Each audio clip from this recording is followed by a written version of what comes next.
Good morning, નમસ્કાર. એક નજર આજની ગુજરાત સમાચારની મુખ્ય હેડલાઇન્સ પર. આજે કેન્દ્રીય મંત્રી નિર્મલા સીતારમણ બજેટ રજૂ કરશે. જીડીપી વૃદ્ધિ દર 6.3 થી 6.8% રહેવાનો અંદાજો છે.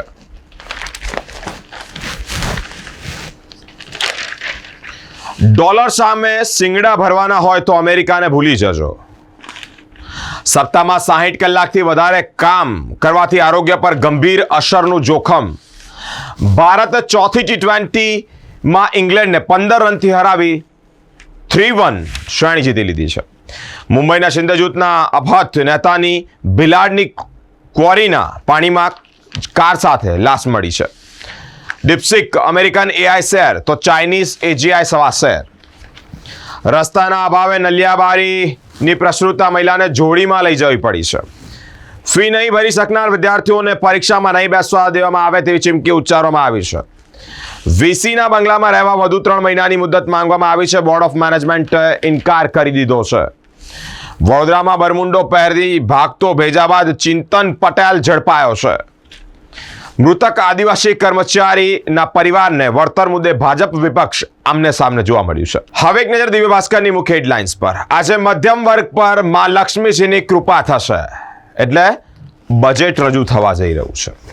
ટ્રમ્પની ચેતવણી, ડોલરથી અંતર જાળવ્યું તો બ્રિક્સ દેશો પર 100%નો ટેરિફ લાગશે. આબરૂ કાઢી તેને નગ્ન ફેરવો કહી 3 સંતાનોની માતાને અર્ધનગ્ન કરી સાકરથી બાઇક સાથે બાંધી અને 6 કિલોમીટર ઢસેડવામાં આવી છે. સંજેલીના ઢાળસીમાં પરણેલી મહિલા પ્રેમી સાથે રહેતી હતી. બેંક લોન રિકવરીના એજન્ટના ત્રાસથી યુવકે ઝેરી દવા ગટગટાવી અને જીવન ટૂંકાવ્યું છે. સુનિતા વિલિયમ્સે અવકાશ યાત્રી તરીકે 62 કલાક અને 6 મિનિટ સ્પેસ વોક કર્યું. બજેટ શેર માર્કેટને વેગવંતુ બનાવાશે. Infra, defence, real estate, renewable પર ફોકસ કરવામાં આવશે. શિક્ષણ સમિતિના પૂર્વ અધ્યક્ષ દેશ ન છોડે તે માટે લુકઆઉટ નોટિસ જાહેર કરવામાં આવી છે. સાજીપુરામાં પાણીના દબાણ મુદ્દે રહીશોને ટાંકી પર હોબાળો, કહ્યું કે ઉકેલ નહીં આવે તો મેયરના ઘરે નાહવા જઈ અને વિરોધ કરીશું. ટ્રેક્ટરો ભરીને બીજા નાસભાગનો સામનો દૂર કર્યો છતાં ઘટનાની અજાણ હોવા અધિકારીનો દાવો છે. અપરાધના સ્થળે ક્રાઇમ સીન મેનેજર તરીકે 139 FSL 650 સાયબર એક્સપર્ટની નિમણૂક કરવામાં આવશે. હવે એક નજર ગુજરાત મિત્રની મુખ્ય હેડલાઇન્સ પર. આજે બજેટ અનેક વર્ગોને ખૂબ ઊંચી આશાઓ છે. સહજાનંદ ગ્રુપના બિલ્ડરે રહીશોની જાણ બહાર મકાનો પર લોન લઈ મોર્ગેજ કરી દીધા. રોડ પર આવ્યા છે આ મકાનના માલિકો. ઉત્તરાયણ પૂર્વે લીધેલા ખાદ્ય પદાર્થોના સેમ્પલ રિપોર્ટ હજી પણ અંધારામાં છે. કોણ ધ્યાન આપશે? નડિયાદ સંતરામ મંદિરના અસ્થિ સમાધિ મહોત્સવની ઉજવણી શરૂ કરવામાં આવશે. ખેડાના ડેપ્યુટી DDOને પતિએ ત્રાસ આપ્યો છે. કેનેડા અને મેક્સિકો પર 25% ટેરિફ લાદવાની ટ્રમ્પની જાહેરાત.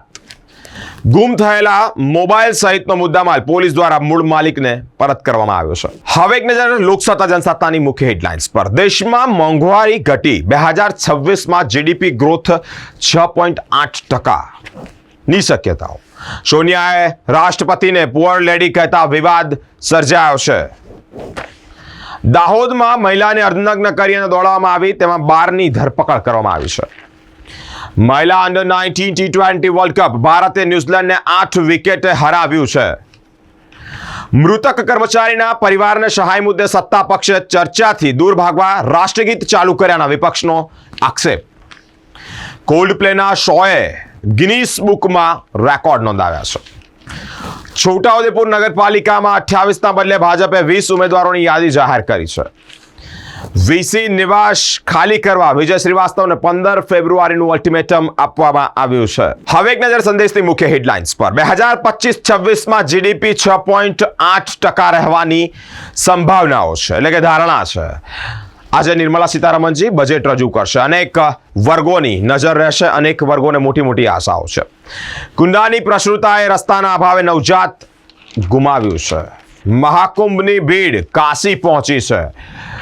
હાલ અત્યારે મહાકુંભમાં સ્નાન કરવા માટે અનેક દેશ વિદેશથી ભક્તોનો જમાવડો જોવા મળ્યો છે. રાષ્ટ્રપતિ દ્રૌપદી મુર્મુને સંસદને સંબોધશે. દેશને ગ્લોબલ પાવર હાઉસ પણ બનાવશે. માણસ અને બ્રહ્માંડ વચ્ચેના સંબંધનો એક અદ્ભુત સંગમ. બુટલેગર માફિયા વિજુ સિંધીની ગેંગ સામે ગુજસી ટોક કાયદા હેઠળ ગુનો નોંધાયો છે. હવે એક નજર ગુજરાતની અસ્મિતા ન્યૂઝપેપરની મુખ્ય હેડલાઇન્સ પર. આગામી નાણાકીય વર્ષમાં જીડીપી વૃદ્ધિ દર 6.3 થી 6.8% થાય તેવી સંભાવનાઓ છે, એટલે કે ધારણા છે. ઉત્તરાખંડની પહેલ દેશના અન્ય રાજ્યોમાં યુસીસીના અમલનો રસ્તો ખુલ્યો છે.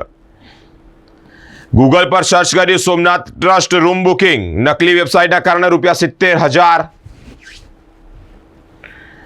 નરોડા પાટિયા પાસે મોડી રાત્રે યુવકની ઘાતકી હત્યા કરવામાં આવી છે. મહુવામાં સૌપ્રથમ વૈજ્ઞાનિક તથ્યો પર આધારિત વૈદિક સનાતન ધર્મ કથાનું આયોજન.